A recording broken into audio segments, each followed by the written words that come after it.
नमस्कार, मैं हूं जयश्री नागदा और आप देख रहे हैं सीबीसी न्यूज राजस्थान। कहते हैं कि समय का कोई भरोसा नहीं है, क्या पता कब पलटी मार जाए। यही हुआ उदयपुर जिले की सलूम्बर नगर पालिका के चुनाव। कांग्रेस को 30 साल बाद यहां सत्ता में जगह मिल पाई है। सलूम्बर नगर पालिका में बीते 30 वर्षों से यहां भाजपा का एक छत्र राज था। सलूम्बर में यहां भाजपा अपनी जीत का जश्न परिणाम से पहले ही मना चुकी थी, लेकिन नतीजे ठीक उल्टे आए, जिससे भाजपा में मायूसी छा गई। यहां रघुवीर सिंह मीणा CWC मेंबर कांग्रेस का जादू चल गया।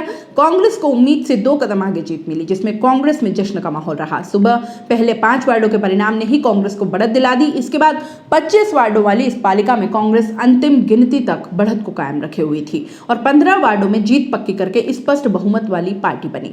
सलूम्बर स्कूल के सामने कांग्रेसियों ने जश्न मनाया और मेवाड़ का एक ही वीर रघुवीर के जयकारों से आकाश गुंजायमान हो गया।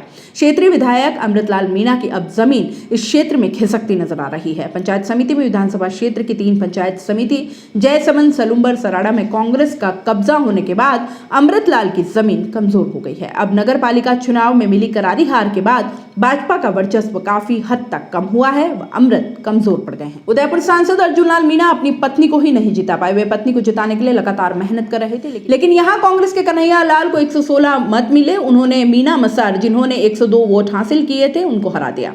निवर्तमान अध्यक्ष के पति धर्मेंद्र शर्मा ने भाजपा से बगावत करके निर्दलीय चुनाव लड़ा और विजयी हुए। जानकारी के अनुसार भाजपा में आपसी अंतरकलह होने के कारण टिकट वितरण में टिकाऊ उम्मीदवार का चयन नहीं करना भाजपा को भारी पड़ा है।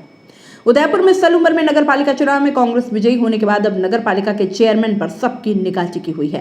कांग्रेस भाजपा जैसी कोताही नहीं बरत रही है, जिसकी वजह से फूंक फूंक कर कदम रख रही है। हालांकि सूत्रों की माने तो 2 उम्मीदवार चेयरमैन के लिए सलूम्बर में देखे जा रहे हैं, जिनमें वार्ड संख्या 20 से प्रद्युमन को युवा चेहरे व कांग्रेस में खासी पकड़ को लेकर बनाया जा सकता है। यहाँ प्रद्युमन युवा चेहरे के साथ साथ पार्टी को मजबूत करने की ताकत भी रखते हैं। ऐसे में सबसे ज्यादा जो तवज्जो यदि पार्टी देगी वो है प्रद्युमन को। हालांकि यह पार्टी के ऊपर निर्भर करता है कि कोर कमेटी की बैठक में किसको चुनते हैं। वहीं सलूम्बर में दूसरा चेहरा उभरकर सामने आया है, वह है वार्ड संख्या 3 से नरेश जैन।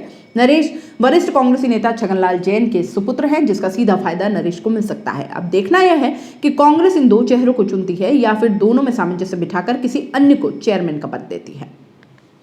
उदयपुर पोस्ट में फिलहाल इतना ही। दीजिए इजाजत, नमस्कार। सीबीसी न्यूज राजस्थान की यह खबर आपको कैसी लगी, नीचे कमेंट करके जरूर बताएं।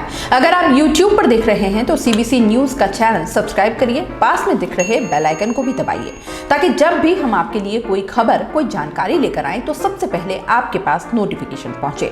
अगर आप Facebook पर देख रहे हैं तो सीबीसी न्यूज का पेज लाइक करिए। अगर आप Instagram पर देख रहे हैं तो आप हमें फॉलो कर सकते हैं।